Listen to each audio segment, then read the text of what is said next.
What's going on, guys? Welcome to another one of the new and improved Black Irons battles. We've got quiet keyboards, we've got greenskins, we've got great sound quality. Alright, so here we go. We've got a Total War Warhammer 1 versus 1 quick battle for you guys, and I am using the greenskins and we are facing off against the vampire counts.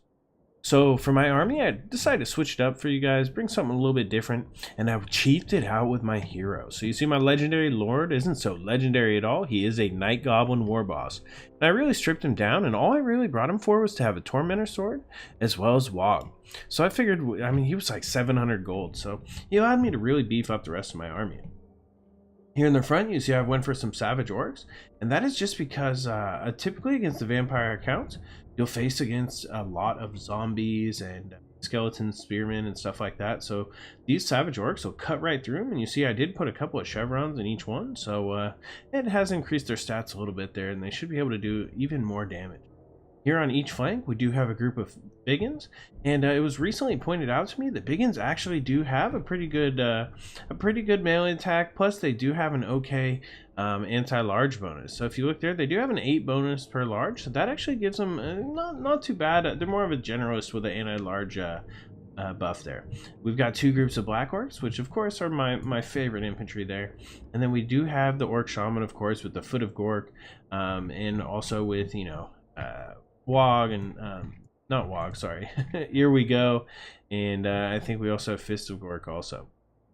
Here in the back, you see we've got Mogrub's Mangy Marauders and the Rusty Heirs. We haven't brought a Goblin Firing Squad because I really went with something a little bit different this time. Here in the back, you see we've got 2 Goblin Rock Lobbers. Now those Goblin Rock Lobbers, they're only at 600 apiece, which makes them a little bit expensive, but you put those together with that Regiment of Renown, and we've got a pretty good artillery squad, but not too expensive. So it's still only, I think it's about 2,000 between it, and that should actually, put together with this range, that should kind of punish the vampire counts on their approach. Here in the back, because of their stock abilities, we've got the Warlord's Boys and the 8-Peak Loonies, which are those Regiment of Renown Night Goblins, and they're going to be adding Armor Sundering with the Warlord's Boys, as well as those Loons, and they have poisonous attacks, and the stock ability makes it harder for the enemy to see them until they get really close. So we really do have a lot going on here. Of course, there's a Goblin Big Boss on a Spider that I forgot about. And that's just about it. So we do have that Orc Shaman with some spells. We've got those. And the main thing we're doing here, if you see, against the vampire counts, I've got these Savage Orcs up here in the front, but I really am kind of spread out all over the place. I really don't want to give him the ability to get his Claw and the Gash, his Mortis Engine there, and have it hit too many of my troops at once, or use any wind spells or anything like that. So if you look over here for the vampire counts, up in the air here, he does have one group of Fell Bats. And over on the other flank, he does have the Varix Reavers. So those are those Regiment of Renown Black Knights, and they're really strong. So that's going to be something really important.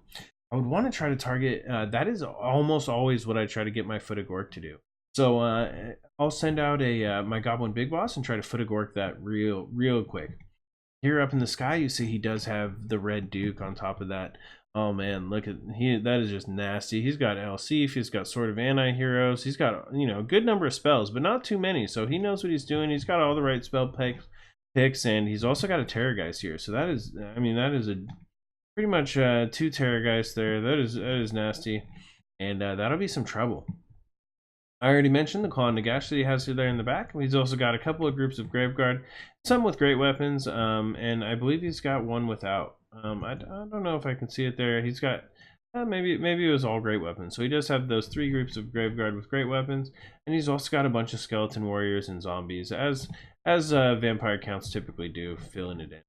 So if we take a look at the top, you'll see it's about 1,000 units to 942, and we're arrayed pretty evenly here on the field. But my big goal, like I said, is just going to be to try to clear all those zombies and stuff, and really to try to protect these artillery pieces here in the back. So before I bore you guys to tears, let's go ahead and get this battle started. So all right, as you see, I'm kind of just positioning up here with my Rock Lobbers, and at this point, he's gonna have to advance. He sees I have the artillery advantage, and I'm just immediately gonna start launching, as you see, right at those groups of Graveguard.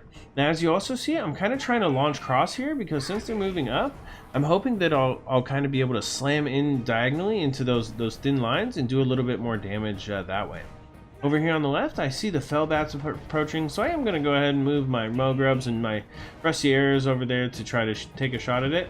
And if you look here, I am going to try to send my Goblin Big Boss out after these Varix Reavers, but I do notice that they're kind of coming way wide right over here, so I'm just going to pull my Goblin Big Boss back and try my best to actually dodge the breath attack. Oh man, my Night Goblin Warboss, he's such a little guy though, so it didn't hit him too bad. He's got 2,500 health left, and these fell bats in the back are actually taking heavy fire. So you see those volleys coming from the rusty arrows, and they're going to have to land, and they'll do some good damage to this Rock Lobber. So that's one group of fell bats down though, and taking care of, and I mean at this point taking care of these Rock Lobbers is going to be his main goal. Because if you look here, let's slow this down for a second. If you look here in the back, this group of Graveguard has only 59 models remaining, has taken good health hits. We've got these other Graveguard that have taken good hits, so those artillery pieces are definitely doing their job. Here in the back, you'll see the fell bats just crumbled.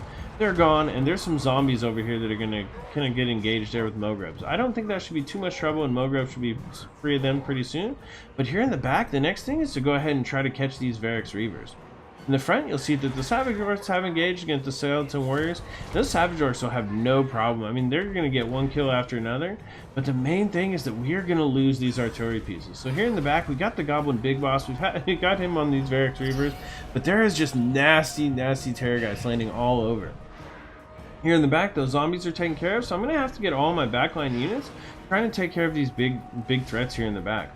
Over here on the right, you'll see I am actually doing some pretty good damage to Varix Reavers. And that Terrorgheist is also going to pull out and try to help out the front line or something, I think, as well. Here in the front line, you see I've cut right through those Skeleton Warriors, and these Graveguard have got in there. But since they've been softened up, they're not going to have quite as much of a as much damage they're going to be able to do. Those Biggins are going to go in there and countercharge, and I'm pulling out all the stops at this point.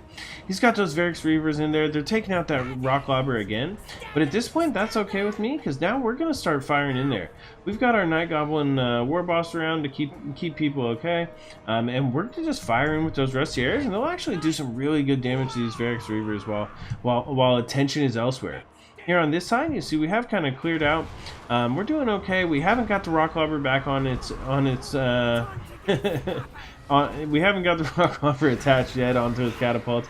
And you see this Hammer of Gork here, it's also taken out by that Terrorgeist. So there is no more Hammers of Gork left. Here in the front line, these Savage Orcs are actually starting to take major damage. Here on the left, I have cast Here We Go, and that's actually the place where we're still doing okay. We've got those 3 Chevron Savage Orcs. We've got our Orc Biggins over there, and that's where we're winning. Our right flank, though, is pretty much completely collapsed, but luckily it was just those Savage Orcs, and they've got 100 kills already. So we've kind of moved our Orc Shaman up in there, and we've also cleared off the Varix Reavers here on the left side. So I kind of missed the tail end of them, but we've slowly been cleaning up the back, if you can see here, and now we're going to start bringing our units all to the front again. So there is a huge, grouping kind of here. We've got the Graveguard fighting, we've got this Claw and Nagashes in the back, and we've also got the Terrorgeist right in here. So there's some zombies that are kind of, taking up the fodder, but we're just going to try to just, shoot. Look at that. We've got rusty arrows in there, and everyone is just trying to do as much damage as they can. I actually see a big grouping here. We're going to do it. Oh, there it goes. The big 4 foot of Gork. I mean, it's only some zombies and then some Graveguard with great weapons, but that flank is pretty much trash now.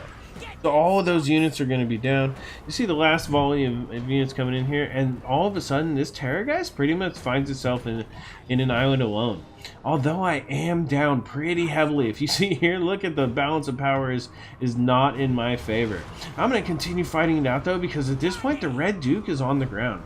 So I've managed to get this Goblin Big Boss. We've got some range units firing at him, and we still do have some groups of Biggins and the AP Loonies and just all sorts of different kind of hodgepodge of units fighting back and forth over here. See that Claw and Nagash is still in the back, just healing and drawing units off, but at this point the Red Duke, oh man, look at that. Dual Terrorgeist flame attacks. But you see we're taking some shots here at the Red Duke, and he's actually in a little bit of trouble. Besides that, we've got WAAAAAAGH activated, so all these units that are down here, these zombies and stuff, they're going to have some major trouble. The units that are... Oh, man. And look at that. The Red Duke decides to land, and this is where I think that we've got him At this point, we've got the Red Duke on the ground, and you see Tormentor's Sword is activated. I've been waiting the whole battle for this. We have WAAAAAGH activated, we have the Tormentor's Sword activated, and there's only 800 health remaining. You see, you see actually that Rock Lobber is back online. It's taking a few shots, but there is only 400 health, 300 health remaining.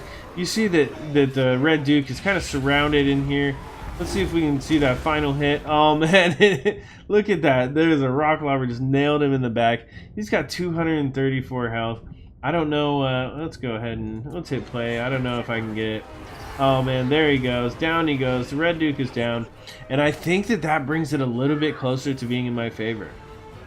At this point, it's just about even. The Claw and the Gash is still in here, doing heavy damage to my few remaining troops. But I do have these Black Orcs remaining. We've got our Night Goblin Warboss and our Goblin Big Boss. And I think he's going to have some trouble. You see these zombies, they're kind of, I mean, they've got stable binding, but there's not very many of them left. And we're taking point-blank shots. And at this point, it's just the Claw and the Gash, the Terrorgheists, and we've got a few units over here which are crumbling. I think the last of the Graveguard, you see, they go down, and so that just leaves the Terrorgheists and the Claw and the Gash. And folks, I think that we pulled it out. Our hodgepodge group, you see these Hammer of Gork guys, they finally got back on there. We've got all of our ammunition left, so they really didn't do much but caused a huge distraction. The Terrorgheists, the Claw and the Gash, still alive at the end, but you see there's you know, the balance of power is getting way closer in my favor. We've still got plenty of units remaining. You see the Claw and the Gash, it's slowed down, its leadership, it's starting to crumble. Same with the Terrorgheists, with no leadership left, no other units. You see that, I mean, there's just dead vampires all over the place. You see where the last stand of all of these different units. I just love seeing that. You can see all the zombie corpses. You can come up here and you can see where a lot of the Fellbats fell, and then where the Verex Reavers went down. See all of these different groups of zombie summons, but you know, I think we were able just to really deal with those zombies pretty easily. And if we take a look at this post-game wrap-up, I think you'll see where we did it. So if you look here in the front, you see those Savage Orcs. They were able to stand so long. Those zombies just got ripped down. 100. I mean, this is just pure zombie kills here. I mean, those Skeleton Warriors and those zombies up front, they just, I mean, the Savage Orcs cut through them like paper. Besides that, those Biggins and those Black Orcs, they really gave my back line some steel. And so while those Savage Orcs were out front fighting, the AP Loonies, the Warlords boys, we were able to kind of to single out and kill the Fellbats. We were able to single out and kill those Verex Reavers in the back. And we were slowly, and we were also able to kind of keep the Red Duke from landing. I'm not sure if he knew that Night Goblin Warboss had the Tormentor Sword there, but it certainly seemed like he had an idea. So that Terrorgeist and everything, I mean, they were able to deal with those Rock Lobbers, but not before we got a few kills. And those Rock Lobbers and the Hammer of Gork did kind of force him to move forward immediately. They did take out a good number of Graveguard, although, you know, they probably could have been a little bit better. They were just like a massive pain in his rear end the entire battle. If you look at that, we see we got Mogrubs, Mage Marauders, and the Rusty Heirs, 60 kills apiece. That is just huge damage. They were able to kill Fellbats, they killed Reavers, they were just all over the place. Besides that, they were doing heavy damage into those flying units, the Terrorgheists and the Red Duke. That armor sundering effect from the Rusty Heirs is nothing to be laughed at.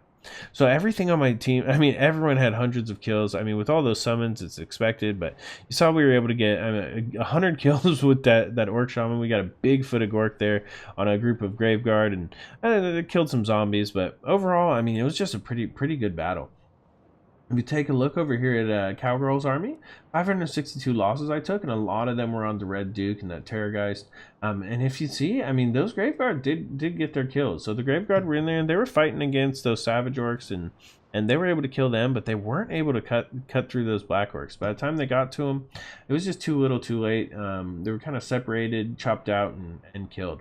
If I was my opponent, I would have immediately used the Red Duke and this Terrorgeist to go after my my lords and my heroes.